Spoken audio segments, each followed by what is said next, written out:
ፈተና በመጣብን ጊዜ እግዚአብሔር እንደሚወዳቸው ተመልከቱ። እውነት ይመከራ ራስቼ ስለኖርኩ የማስታውስበት መከራ ሰጠኝ ተብሎ ነው መስገድ። መጽሐፍ ቅዱስን ደብዳቤ ጽፎ ላከ፣ ንስሐ አባት ላከ፣ መጽሐፍትን ጽፎ ላከ፣ በቅዳሴ ጠራን፣ በትምህርት ጠራን፣ በመዝሙር ጠራን። ወንድሞቻችን ሲመጡ በመከራ ጠራን፣ አልተመለስንም። መጨረሻ ላይ ደግሞ የመከራ ምለልክ እባካችሁን ኑ ነው ለምን የሚያድን አምላክ እንደ እግዚአብሔር ያለ ባለትዳሮች ሲጣሉ እኮ ነው ባጋባናቸው በ20 ዓመታቸው እኮ ቤት ሲመጡ ሲጣሉ ያው ከተጋባ ላይ ዓመታችን ነው ምላትን አሰማኝ ምንም አታዳምጠኝ ማለት ይጀምራል። 20 ዓመት ጠፍቶ ብሎ ምናምን መከራውን ነው ተደዝድዞ ነው ወዲያ ተመዝግን እንኳን መጣችሁ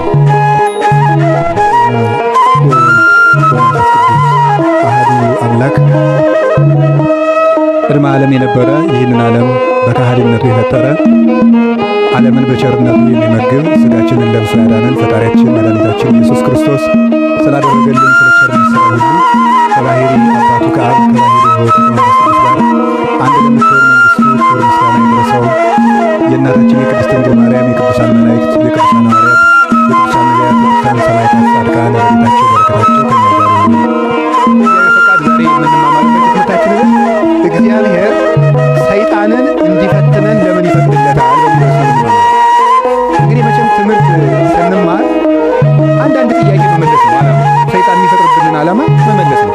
እርግጠኛ ነኝ የሁላችሁ ጥያቄ ነው አይደለም? እስቲ ነው የሚል ነው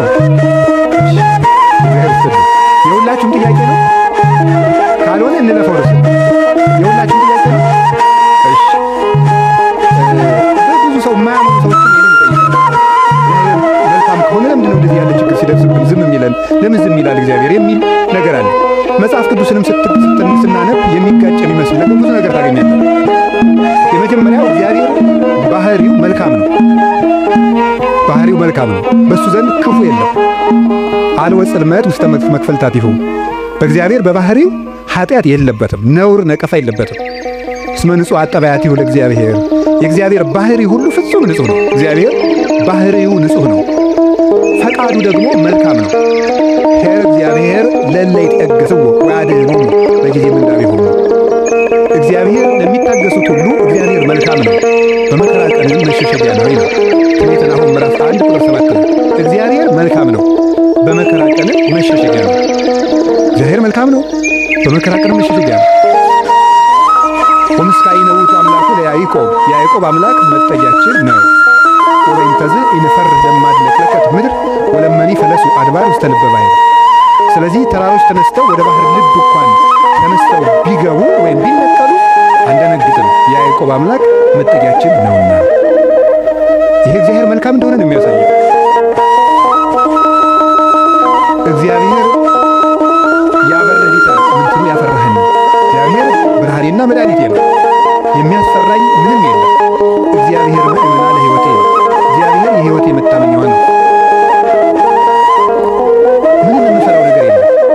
እመኒ ጸብአኒ ተአይን እይፈራህኒ ልብየ ሰራዊት እንኳን ከቦ ቢወጋኝ እግዚአብሔር መታመኛዬ ነውና አልፈራም። ስለ እግዚአብሔር ብርሃን ነው። እግዚአብሔር መድኃኒት ነው። እግዚአብሔር መልካም ነው። እሱ ራሱ ሞራል አነ ውእቱ ኖላዊ ኄር ዘበአማን እኔ እውነተኛ እረኛ መልካም እረኛ ነኝ ይላል። በጎ እረኛ ነኝ። እንኳን በአፋ ሆኖ መጠበቅ ይቅርና ራስን አሳልፎ በመስጠት እንኳን የሚጠብቅ እረኛ ነው። እግዚአብሔር ንጉሥ ሆኖ መጠበቁ፣ አምላክ ሆኖ መጠበቁ፣ በሰማያዊት መንግሥቱ በግርማ መለኮት ሆኖ መጠበቁ ድንቅ ነው። ከዚያ ያለፈ ደግሞ የሚደንቀው ራሱን በመስጠት የጠበቀን እረኝነት ግሩም ነው። ለእኛ ራሱን አሳልፎ መስጠቱ እግዚአብሔር እኔ ቸር እረኛ ነኝ ብሎ እኔ ቸር እረኛ ነኝ፣ በጎቼም እኔን ያውቁኛል፣ ድምፄንም ይሰማሉ፣ በእኔ በኩል የሚገባ ይድናል። እኔ በጎች በር ነኝ። ዘወአንተ አብየ ውእቱ ይድኅን በእኔ በኩል የሚገባ ይድናል። ይበጉ ወይወፅእ ይገባል ይወጣል፣ ወይረክም ራእየ መሰማሪያም ያገኛል ይላል። ስለዚህ በጎቼ እኔን ያውቃሉ፣ እኔም በጎቼን አውቃለሁ። አልቦ ዘያሃይደኒ እምኔ በጎቼን ከእጄ የሚነጥቃቸውም ከቶ የለም ይላል። እንግዲህ እግዚአብሔር ጠባቂያችን ነው፣ እረኛችን ነው፣ መልካም ነው፣ ቸር ነው። እግዚአብሔር ሰው እንዲጠፋም አይፈልግም። ይፈነው እግዚአብሔር ለወልዱ ከመ ይታወል ኩሉ ዓለም አላ ከመ ይሕየው እግዚአብሔር ዓለሙ ሁሉ እንዲድን እንጂ እንዲጠፋ ልጁን አልላከውም። እንዲጠፋ አይፈልግም። ቅድም ጢሞቴዎስ ምዕራፍ 2 ቁጥር 1 ላይ ሲናገር ዘይፈቅድ ይሕየው ኩሉ ዓለም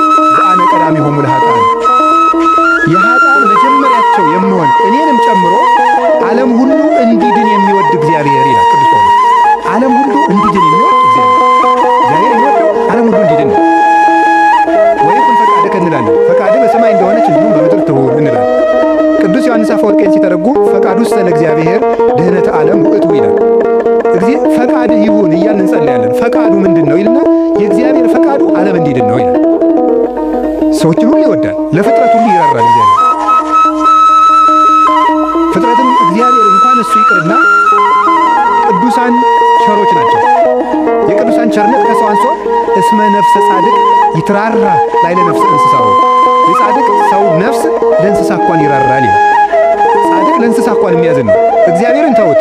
አንድ ሰው እግዚአብሔርን መምሰል ሲጀምር ለእንስሳ እንኳን የሚያዝን ይሆናል። ለእንስሳት የሚያዝን ነው። ዛሬም ድረስ አሉ ለእንስሳት የሚያዝን በገጠር ያሉት ያዝናል። ከተማ ስለማለት የገጠር እናቶች ጤፍ እንኳን ሲያበጥሩ ለወፎቹ ይተውላቸዋል፣ እንዲለቅሙ ይተውላቸዋል። ለዝንጀሮ ይተዋል። በኦሪት ዘዳግም ማለት ቃርሚያ በቃረምክ ጊዜ አዝመራህን ጨርሰህ አትጨደው፣ ለድሃና ለአውሬ ተው ተብሏል። ርኅራኄ የብሉይ ኪዳንም የአዲስ ኪዳንም አስተምሮ ጥጃውን አርደህ በእናቱ ወተት አትቀቅለው ይላል። የቸርነት ስራ ነው። ርኅሩህ በእናትና በልጅ መካከል ገብተህ ጭካኔ አታድርግ ይባላል። እናትና ልጅ መለየት ጭካኔ ስለሆነ እግዚአብሔር እንኳን ለሰው እናትና ልጅ ይቅርና ለእንስሳት እናትና ልጅነት የሚያዝን ርኅሩህ ነው። እግዚአብሔር ለእንስሳቱ ርኅራኄ ሰርቶላቸዋል። አህያውን ያለ መጠን እንዳይጭኑት ስርዓት ሰርቷል። በሬና በሬ እንዳይዋጋ ስርዓት ሰርቷል። አንዱ በሬ የአንዱን በሬ ወቅቶ እንዳይገድል ኦሪት ዘጸአት ምዕራፍ 20 ላይ እንደተጻፈልን። ስለዚህ እግዚአብሔር ለእንስሳት እንኳን እንድናዝን ፈጥሮናል። ለሁሉ ልክ መልክ ሰጥቶ ነው የፈጠረ እግዚአብሔር። ሁሉም እንኳን እሱ የእሱ ቅዱሳን እንኳን ቅዱሳን እሱ የፈጠረው ፍጥረት እንኳን መልካም ነው። 6 ቀን የፈጠረው ፍጥረት ሁሉ ወሬ እግዚአብሔር ከመሰናይ ወሬ እግዚአብሔር ከመሰናይ እግዚአብሔር ያ መልካም እንደሆነ አየ እያለን የተመለከተ የፈጠረው ፍጥረት ሁሉ እግዚአብሔር መልካም ነው። እንግዲህ እግዚአብሔር መልካም ከሆነ ቸርም ከሆነ እንዳንጠፋም የሚፈልግ ከሆነ እንድንድንም የሚፈልግ ከሆነ ቸር እረኛችንም ይሆን ከሆነ እሱን ከተጠጋን ምንም የሚነጥቀን ከሌለ በእሱ ስም እያመንን እሱን ጥግ እያደረግን የእሱን ስም እየጠራን እየጸለይን እያስቀደስን በጎ እግዚአብሔር የት ሄዶ ክፉ ይደርስብናል የሚል ጥያቄ ሁላችንም ይጠይቃል። ዲያብሎስ ራሱ ክፉ ነገርን ያመጣና እግዚአብሔር ቸር ከሆነ ክፉ ነገር ለምን አመጣ ብሎ ደግሞ ይጠይቃል። ለዚህ መልስ ያጣች ነፍስ በእግዚአብሔር ተስፋ ቆርጣ ትቆበላለች። ለምንድነው እግዚአብሔር የማያዝንልኝ? አንዳንድ ጊዜ ደግሞ እንደውም በተለይ አሁኑ ትውልድ ምን ብሎ ሊጠይቅ ይችላል? ቆይ እግዚአብሔር በእኔ ስቃይ ደስ ይለዋል? እግዚአብሔር በእኔ ስቃይ ደስ ይለዋል? ለምን እኛ ስንሰቃይ ዝም የሚለው የሚል ጥያቄ እዚሁ ጋር የሚያያዝ አንድ የመጽሐፍ ቅዱስ ጥቅስ ላንሳላችሁ።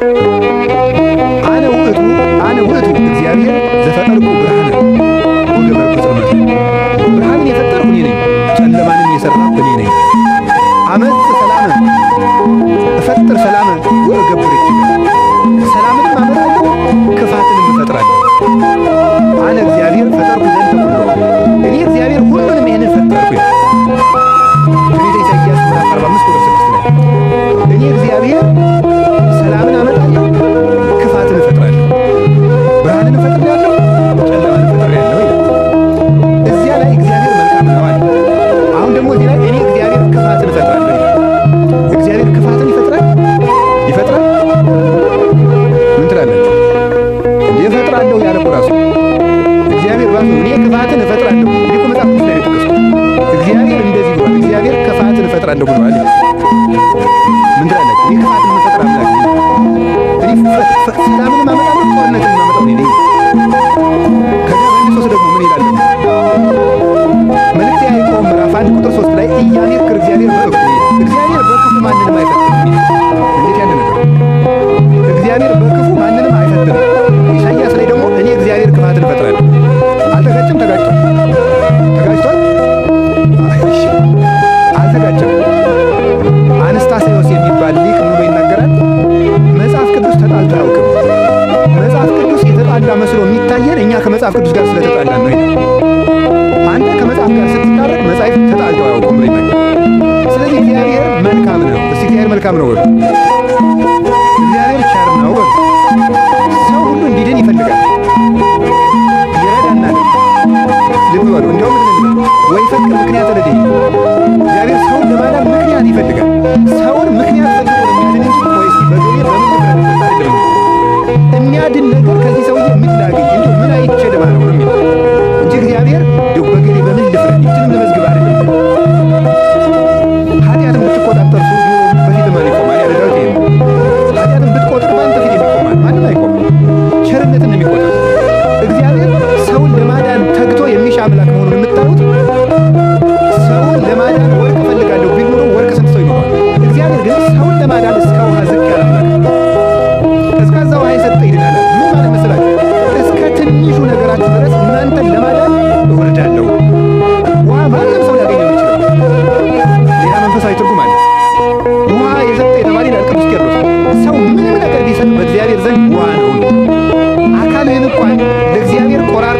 ለመስዋዕትነት አሳልፈ ብትሰጥ ለእግዚአብሔር ግን ውሃ እንደ መስጠት ነው። ምክንያቱም ያ አካል የራሱ ነው። እግዚአብሔር ደግሞ ለአንተ ያደረገልህ ነገር ያንተ አካል ቢቆራረጥ እንኳን የማይመጥን ነው። ስለዚህ ለእግዚአብሔር ምንም ነገር ብንሰጥ ውሃ ነው። አካል እንኳን መስጠት ቢሆን ውሃ ነው።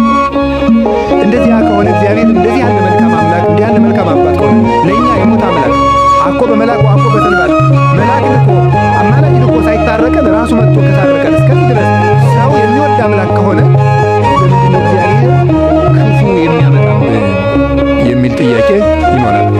እግዚአብሔር በክፉ ይፈትናል ወይ? መልሱ አይፈትንም ነው። እግዚአብሔር በክፉ ይፈትናል አይፈትንም? እግዚአብሔር ክፉ ይፈጥራል አይፈጥርም? እስኪ ንገር፣ ይፈጥራል አይፈጥርም? አይፈጥርም። እግዚአብሔር እንዴ እፈጥራለሁ ብሎ አላልክም? ቅድም ልትሉ ይችላል። እግዚአብሔር ክፉ አይፈጥርም። ታዲያ ምን ማለት ነው? ክፉ ሲመጣ ዝም ይላል። እስኪ በሉ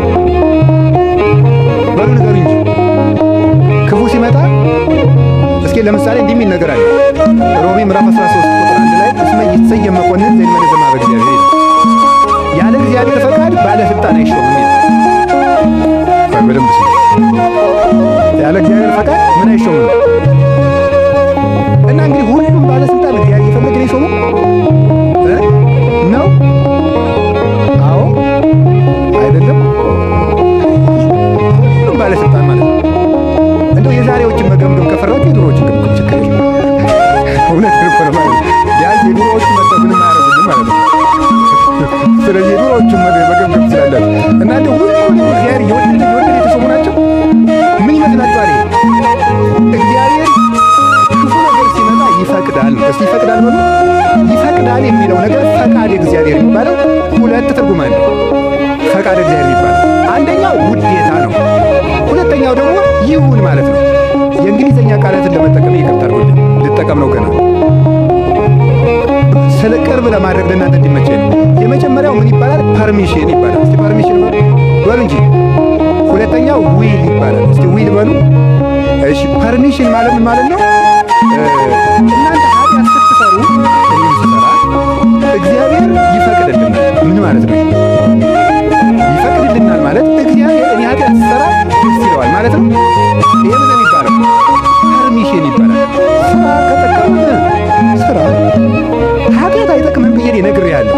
ይጠቅመኛል ካልክ ስራ ብሎ ይተዋል። መተው እሱ ፐርሚሽን ይባላል። ያሰናብተናል። ስለ እግዚአብሔር ክፋት እንዲሰራ ያደርጋል ማለት ክፋት እንዲሰራ ሰዎችን ይተዋቸዋል፣ እንዲሰራ ያደርጋል። ዊል የሚባለው ደግሞ ወዶ የሚሰራው እግዚአብሔር እንድንጸልይ ይፈቅዳል አሉ። እንድንጾም፣ እንድንጸልይ፣ እንድንታረቅ ይሄ ፈቃድ ነው ይባላል። ይሄ ፈቃድ ማለት ነው ውዴታ፣ ወዶ የሚያደርግልን ነገር። ገብቷችኋል? ልዩነቱ ገብቷችኋል? እሺ ይፈቅዳል ማለት የመጀመሪያው ፈቃድ እግዚአብሔር ነው። ምንድን ነው ፈቃድ እግዚአብሔር? ያለ ፈቃድ እግዚአብሔር ባለስልጣናት አይሾሙም ማለት ከየት ነው የምታስገቡት? ክፉ ሰዎች ሲሾሙ ምን ይላቸዋል? ዝም ይላቸዋል ነው፣ ይተዋቸዋል ነው እንጂ ሰዎቹን ናማ እናቴ ተሾምና ሰውን ጨርስልኝ አይላቸው። እግዚአብሔር እንደዚህ አብሮ ይሾማል ማለት አይደለም። እንደዚያ ሳይሆን የሚያደርገው እግዚአብሔር ክፉዎች ሲሾሙ ዝም ይላል። ለምንድን ነው ዝም የሚለው? እግዚአብሔር ነው ክፉ ነገር ሲመጣ። ስለዚህ ክፋትን እፈጥራለሁ ማለቱ ክፉ ሲመጣ ዝም እላለሁ ነው። ወይም ምን ማለት መሰላችሁ? የእግዚአብሔር እጅ አጥር ነው፣ ጠባቂ ነው፣ ረድኤት ነው። የእግዚአብሔር እጅ በእግዚአብሔር ለመጠበቅ ያልተገባን ሆነን ስንገኝ እግዚአብሔር አጥሩን ያነሳዋል። ያልተገባን ሆነን ስንገኝ አትጠብቀኝ ስንል ማለት ነው። ምን ማለት ነው? መዝሙረ ዳዊት እንዲህ ይላል። መዝሙር 9 ውሃ ቋጥር እግዚአብሔር ኃጢአተኛ ሰው እግዚአብሔርን አወከው ይላል ሊቃውንት። አወከው ማለት ማለት ነው እንዳይምረው ኃጢአት ይጨምራል፣ እንዳይቀሰው ጥቂት ይሰራል። ማታ መዝሙር ከዘፈን እያቀላቀላ እግዚአብሔርን አወከው። ወይም ደግሞ ኃጢአተኛ ሰው እግዚአብሔርን አነሳሳው ይላሉ አባቶቻችን። እንደ ደረቅ ሰው ይላል። እንደ ደረቅ ሰው ደረቅ ሰው እንደው ማሪክ ነው ይላል ይላል። ደረቅ ሰው ምን ማለት ነው? አቅም የሌለው ሰው እኔ አንተ ሰው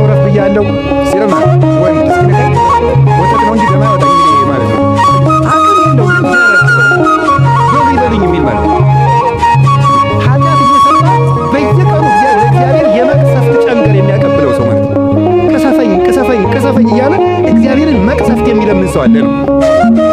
እግዚአብሔር የመዳን ዕድል የመስተካከል ዕድል በሰጠው ቁጥር እየተበላሸ ለእግዚአብሔር የጠበቃ ምክር የሚያቀብለው ሰው ለዚህ ሰው እግዚአብሔር የጠበቃ ረድኤቱን ያነሳበታል። ልቡ እንዲስተካከል የሚያራራው የሚገስጸው ረድኤቱን ሲያነሳው ልቡ ይደነድናል፣ ጨካኝ ይሆናል፣ ያሰናብተዋል። ያን ጊዜ ሰዎች በሙሉ አራዊት አጥር ሲነሳላቸው በተከፈተ ቤት ውስጥ ገብተው እንደሚሰለጥኑት ሁሉ እግዚአብሔር ረድኤቱን ከኛ ላይ ሲያነሳ አራዊት የሆኑ ሰዎች በስልጣን ሊሆን ይችላሉ፣ በጭካኔ ሊሆን ይችላሉ፣ መጥተው እንዲሰለጥኑ ያደርጋቸዋል። በሰው ላይ እንዲሆኑ ያደርጋቸዋል። እንደተባለ ማለት ነው። አንድ ዲያቆን ነው አይደል የተባለው መቅደስ ውስጥ ቅዱስ ጳውሎስን መልእክት ማንበቡን ትቷል። የኢዮብን መጽሐፍ ያነባል እንደኮ ይገርም እና የሚያነበው ደግሞ አነግሥ ብእሴ መለለው የሚለው አፄ ቴዎድሮስ እያስቀደሱ ነው ይባላል። ጨካኝ ንጉሥ አነግሳለሁ የሚለውን የሚያነበው ጨካኝ ንጉሥ አነግሳለሁ ብሏል እግዚአብሔር የሚለውን ያነበው ምን ብለው ጨመሩበት እሳቸው ቀጥሎ ያለውን እሱ ግን አይላትም በይንተ ከሕዝብ የሚለውን ጨምረው ይዛሉ። ስለ ሕዝቡ ክፋት የሚለውን ጨምረው ያነበዋል። ስለምኑ ክፋት ነው? ስለ ሕዝቡ ክፋት። ስለዚህ ክፉ ነገርን ማን ነው ያመጣው ካላችሁን እኛ በሉ ንገሩኝ እንጂ እኛ ነን ክፉ ነገርን የምናመጣው። እግዚአብሔር ክፉ ነገርን አመጣለሁ ማለት ክፉ ነገር ሲመጣ ዝም እላለሁ አሰናብተዋለሁ ማለት ነው። ፈርዖን በእስራኤል ላይ እንዲሰለጥን ዝም እለዋለሁ ነው፣ አሰለጥነዋለሁ። ለምንድን ነው እግዚአብሔር ክፉ ነገር እንዲመጣብን የሚፈቅድ? አይወደንም፣ ይወደናል። አይፈልገንም፣ ይፈልገናል። አያዝንልንም፣ ያዝንልናል። እና ግንሳ ምን ሆነ? እንዳይጠብቀን እንዲጠብቀን የሚያደርገውን ነገር ሁሉ ቆርጠነዋል። ከእሱ ጋር መዋል አንፈልግም። እሱን በጸሎት ማነጋገር አንፈልግም። ሕጉን መፈጸም አንፈልግም። በቤቱ መኖር አንፈልግም። መታረቅ አንፈልግም። መስማማት አንፈልግም። በምን መልኩ ይጠብቀን? አብሮን ቢኖር ክፉ አይደርስብንም። አብሮን እንዳይኖር ደግሞ ቤታችን ቆልፈናል። እኔ በደጅ ቁሜ አንኳኳ ለሚከፍት ሊኖር ራስ በላዲ የምንከፍተው እኮ ደጃፋችን መስኮታችን አይደለም፣ ልብ ነው ደጃ ነው። ያን መክፈት ይጠበቅብናል። በየት ይግባ ክርስቶስ እኛ ጋር ለመግባት? ስለዚህ እንዳይጠብቀን ስናደርግ ክፉ ነገሮች ወደኛ ይመጣሉ። እንደ ቅዱስ ዮሐንስ አፈወርቅ ደግሞ አነጋገር እግዚአብሔር ክፉ ነገር ወደኛ የሚያመጣው አስፈራርቶ ወደ ቤት ለማምጣት ነው ይላል። ምን ለማድረግ ነው? ነገር እንጂ አይ አስፈራርቶ ወደ ቤት ለማምጣት። ይሄን ቅዱስ ዮሐንስ አፈወርቅ በምን ይመስለዋል? ልጇ ቁማር እየተጫወተ ባስቸገራት እናት መስሎ ያስተምራል። ቁማር የዛሬውን ቁማር እኔ ያለው የድሮ ሁሉ ቁማር አለ። ግጫ ምናምን ቀልቦሽ የሚባል አለ በገጠር የገበጣ በጣም ብዙ አለ። በቃ የቁማር አይነት የገጠር ቁማር ነው። እረኞች የሚጫወቱ በቁልፍ በምናምን ያን የተጫወተ ሲያስቸግራት ምን ታደርጋለች ይችላል? ማስክ የለበሱ የሚያስፈራሩ ጎልማሶችን ከጎረቤት ትልክበታለች ይችላል። ሕፃን ነው እያካቸግራት የሚሉ ሰዎች ትልክበታለች። ያ ሕፃን ልጅ በእነዚያ ተስፈራርቶ ምን እንዲያደርግ ይመስላል? እየሮጠ ወደ እናቱ ቤት እንዲመጣ እንደዚያ የምታደርግ እናቱ ልጇን ጠልታ ሳይሆን ልጇ ከዚያ ነገር እንዲወጣ የሚያስፈራሩ ሰዎች ትልክበታለች። እግዚአብሔር ክፉ ነገሮች ወደኛ ሲመጡ ዝም የሚላቸው ዋናው ምክንያት ምንድን ነው ሲባል እነዚያ ነገሮች እንኳን ቢሆን አስፈራርተው ቃለ እግዚአብሔር ስላልመለሰን፣ ምክር ስላልመለሰን፣ ሀሳባ ስላልመለሰን፣ መጽሐፍ ስላልመለሰን፣ ስብከት ስላልመለሰን፣ ምንም ነገር ስላልመለሰን ቢያንስ የሚያስፈራሩ ነገሮችን እንኳን መጥተው ወደ ቤቴ ቢመጡ ብሎ አይታችኋል አይደለም? አሁን በኮቪድ ጊዜ ሰው እግዚኦ ማረነ ክርስቶስ እንዴ ያን ጊዜ እኮ ታምር እኔ እንደውም ይገርማቸዋል። አጠቃላይ እኔ የዛ ጊዜ አንድ ጊዜ በኮቪድ ጊዜ አንድ ወረዳ ገጠር ወረዳ ላይ ነበርና መነኮሳት ጓደኞች አሉኝ አባቶች የወረዳው ካቢኔ ሁሉ ንሳገው ከነሱ እንደው እንግዲህ ኮቪድ ወዳ አልኩኝ እኔ እንደው ካቢኔ ሁሉ ንሳ እንዲገባ እንደው ኮቪድ ትንሽ ቆየት ባለ ያስበላል በእውነቱ ማለት ነው። ሰው ይኸውላችሁ እግዚአብሔር የሚያስፈራሩ ነገሮችን የሚልክብን አንድ ችግር ሲገባ እንሰበሰባልና የነነዌ እንግዲህ ሰው ተጠርቷል። ሁልጊዜ እንሰበሰባል። ችግር ሲመጣ ክርስቶስ እንላለን። እናቲቱ ግን እነዚያ የሚያስፈራሩ ነገሮችን መልሶ ወደ ቁማሩ እንዲሄድ አይደለም። ልጇ ከቤቷ ቁም ነገረኛ ሆኖ እንዲቀር እግዚአብሔር የሚያስፈራሩ ነገሮችን ብቅ የሚያደርጋቸው መከራዎችን እንዲመጡ የሚያደርገው እኛን ስለሚጠላ ነበር እንዲሰበስበን። እግዚአብሔር ለነነዌ ሰዎች የሚገለብጥ መከራ እመጣለሁ ያላቸው ተመልከቱ። ይሄን የእናትነት ስራ ነው የሰራው እግዚአብሔር። ሊያጠፋቸው ፈልጎ አይደለም፣ አስፈርቶ ወደ እሱ ማምጣት ነው የፈለገው። ቅዱስ ያሬድ ለዚህ ነው አንተ አቡነ ወአንተ እምነ ያለው። አንተ አባታችንና አንተ እናታችን። እግዚአብሔር እናት ነው። ልጆቹ እንዲከፉበት ስለማይፈልግ የሚያስፈራሩ ነገሮች ዮናስን እኮ ያለው ሂድና አስፈራራ ነው ያለው። አስፈራራቸው ፈርተው እንዲመለሱ ማለት ነው። ተጽናንቶ መመለስ ያቃተው ቢያንስ ፈርቶ እንዲመለስ ፈርተው ተመለሱ። እግዚአብሔር ዝም የሚለው ለምንድን ነው ካላችሁ ፈርተን እንድንመለስ። ምን አላችሁ?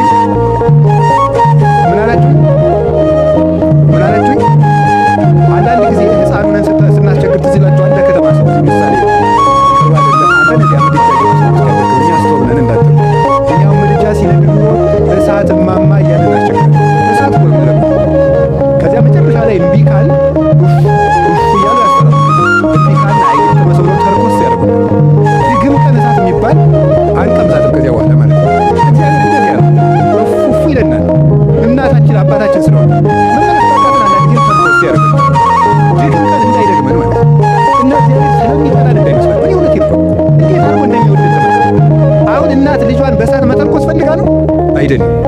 ልጅ ጨርሶ ከሚቃጠል እንደው ትንሽ ይተኩሰውና ለሌላ ቀን እንዳይቃጠልብኝ ነው ነገሩ እኮ። እግዚአብሔር ገሃነም እንዳይበላን እኮ ነው ትንንሽ ነገሮችን የሚተረኩሰን። ገንዘቦቻችን በማሳጣት ዘመድ እንዲሞትብን፣ ጓደኛ እንዲለየን በማድረግ ከሹመት እንዲሻሩ፣ እንድናጣ፣ እንድንዋረድ፣ ኃጢአት ስንሰራ የሚያዋርዱንን ሰዎች በመላክ ሰዎች እንዲደርሱብን በማድረግ በማጋለጥ ኋላ ከምትጋለጥ ዛሬ ባጋለጡ የሚያዋርዱ ሰዎችን ጭምር በመላክ እግዚአብሔር እኛን ትንሽ ተርኮስ እያደረገ ወደ ቤቱ ያመጣል። እንዴት እንደሚወደን ተመልከቱ። ፈተና በመጣብን ጊዜ እግዚአብሔር እንደሚወዳችሁ ተመልከቱ። እውነቴን ነው የምነግራችሁ። ጌታ ሆይ ለምንድን ነው እንዲሁ አክስቴም ሳምንት ዕለት ሞተች፣ እናቴ ደግሞ የዛሬ ወር፣ እንደገና ደግሞ የዛሬ 2 ወር ከስራ ተባረረ፣ እንደገና ደግሞ ይቀበለብኝ፣ ደግሞ ይሄኛው ተቃጠለብኝ፣ እንደዚህ ያለብኝ ጠልታኝ ነው ወይ እባክህን ወይም እባክሽን ልጄ ወደ ቤቴ ኑ ማለት ነው። እንዲህ አድርገህ ትፈልገኛለህ ወይ? ራስቻ ስለኖርኩ የማስታውስበት መከራ ሰጠኝ ተብሎ ነው መመስገን ያለብህ።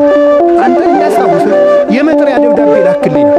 መጽሐፍ ቅዱስን ደብዳቤ ጽፎ ላከ፣ ንስሐ አባት ላከ፣ መጽሐፍትን ጽፎ ላከ። በቅዳሴ ጠራን፣ በትምህርት ጠራን፣ በመዝሙር ጠራን፣ ወንድሞቻችን ሲመጡ በመከራ ጠራን፣ አልተመለስም። መጨረሻ ላይ ደግሞ የመከራ መልእክት ይልካል። እባካችሁ ኑ ነው። ለምኖ የሚያድን አምላክ እንደ እግዚአብሔር ያለ አለ? ለምኖ እኮ ነው የሚያድን። አሁን ሙሴን አላያችሁት እንዴት አስፈራርቶ መመለስ እንደፈለገ? እስራኤል ጣዖት ሲያመልኩ ሙሴ አቤት ተወኝማ እጄ ላጠፋቸው። አሁን ሙሴ እግዚአብሔር ጨብጦት ይዞት እጄ ላጠፋቸው ነው። እንዲሁ እኮ ይገርማል እኮ እግዚአብሔር የሚያደርገው ነው። ኧረ ታጣጥፋ እንዲህ ማብላት ሲያቅተው ጊዜ በረሃ ጨረሳቸው ነው የሚለው አለ ሙሴ። እግዚአብሔር እንዳይሰደብበት ነው። 40 ዓመት ማብላት ሲያቅተው በረሃ ጨረሳቸው ነው የሚለው።